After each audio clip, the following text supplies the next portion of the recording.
Imagine a completely secure, meticulously terraced hillside in ancient Judea. The soil is cleared of stones, the fencing is solid. As an agricultural investment, the conditions for growth are flawless. Isaiah chapter 5 begins by detailing this exact scenario. Verse 1 reads, "Now will I sing to my well-beloved a song of my beloved touching his vineyard.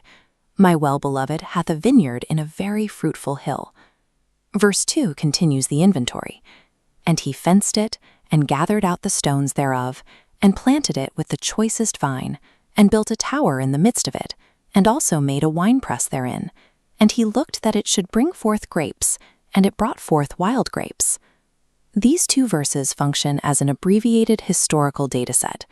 They outline the establishment, decay, and eventual destruction of the House of Israel over a specific era, spanning roughly from 1000 BC to 587 BC. We can decode the variables in this text by looking at this diagram mapping the allegory. First, the choicest vine identifies a specific demographic group, the lineage of Abraham, Isaac, and Jacob. Next is the watchtower. Physically, a tower protects a crop from enemy raids. Sociologically, this variable represents the civil government, an institution engineered to protect citizens from external threats. Finally, the winepress. A physical press processes fruit into a valuable yield. Theologically, this is the law of Moses, a structural system designed to actively process the population into a state of righteousness. With the system fully built, the Lord calls for a structural audit. Verse 3 reads, "And now, O inhabitants of Jerusalem and men of Judah, judge, I pray you, betwixt me and my vineyard." Verse 4 addresses the failure of the harvest. "What could have been done more to my vineyard that I have not done in it? Wherefore, when I looked that it should bring forth grapes, brought it forth wild grapes." This presents a core theological paradox. The environment was secure, the genetics of the vine were premium, and the protective systems were operational. Yet, instead of the expected yield, the system spontaneously generated useless, uncultivated wild grapes. The subsequent failure of the House of Israel cannot be attributed to a lack of divine architecture or missing support structures. The breakdown was entirely due to the internal corruption of the society itself. The text now pivots sharply. The meticulous care of the vineyard is replaced by a swift, calculated declaration of judgment. Verse 5 details the dismantling of the security apparatus. "And now go to, I will tell you what I will do to my vineyard. I will take away the hedge thereof, and it shall be eaten up, and break down the wall thereof, and it shall be trodden down." Verse 6 outlines the total physical abandonment of the land. "And I will lay it waste. It shall not be pruned nor digged, but there shall come up briars and thorns. I will also command the clouds that they rain no rain upon it." The entire system is being abandoned to the elements. While the later Babylonian exile involved the removal of the population, the specific desolation described here, where the vineyard is chopped to the ground and left as a waste of briars, parallels the Roman destruction in 70 AD. It mirrors the aftermath described in Deuteronomy 29, where the land is left stark and uninhabitable. Verse 7 explains the justification for this abandonment, contrasting divine expectations with the human reality. "And he looked for judgment, but behold oppression, for righteousness, but behold a cry." That cry is a precise legal and spiritual indicator. It is the desperate appeal of victims, the vulnerable fatherless, the grieving widows, and the destitute poor, who are forced to turn directly to Jehovah because the human institutions built to protect them have failed utterly.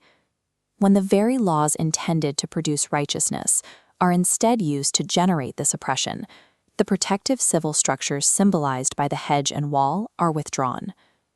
To understand the oppression mentioned in verse 7, we have to look at the specific systemic behaviors of the elite class. Verse 8 identifies the economic sin.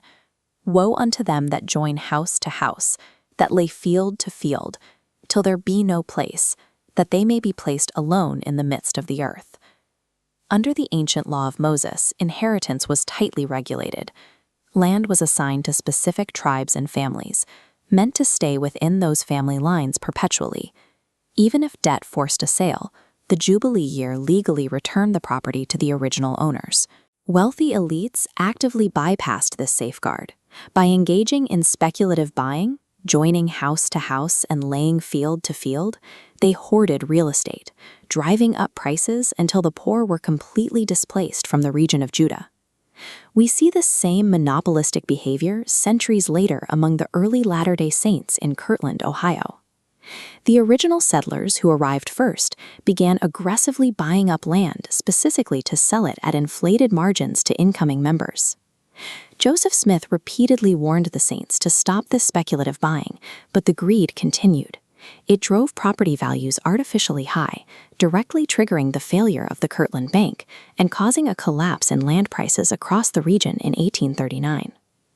Isaiah confirms the inevitable result of this hoarding in verse 9. "In mine ears, said the Lord of hosts, of a truth many houses shall be desolate, even great and fair, without inhabitant." Verse 10 then introduces a specific consequence placed upon the hoarded, monopolized land. Look at this chart. 10 acres represents 10 days of labor by a yoke of oxen. Normally, as shown on the left, 10 acres yielded 500 baths of produce, but on hoarded land, production drops to a value of 1, producing merely 7.5 gallons. A second metric confirms the collapse. Sowing a 32-peck homer of seed yields only an ephah, just 1/10 of a homer. The seed cost exceeds the harvest.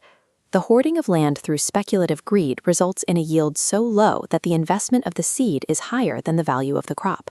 The hoarded asset effectively ceases to be an asset. With the agricultural output failing and the societal foundations crumbling, we examine the psychological state of the ruling class. Verse 11 states, "Woe unto them that rise up early in the morning, that they may follow strong drink, that continue until night, till wine inflame them." Verse 12 adds, "And the harp and the viol, the tabret and pipe and wine are in their feasts. But they regard not the work of the Lord, neither consider the operation of his hands." The elites and rulers host early morning banquets, drinking until nightfall. They purposefully inflame their passions to insulate themselves from the reality of the collapse happening outside their doors. While hoarding the real estate and resources, they produce no actual value for the people they govern. They exist in a state of willful ignorance. They refuse to consider the operation of the Lord's hands, and they ignore Isaiah's warnings about their pending physical destruction. The collapse of the society is finalized when the ruling class chooses to ignore these warnings in favor of persistent luxury. Their refusal to consider the work of the Lord leaves the vineyard vulnerable to the predicted desolation.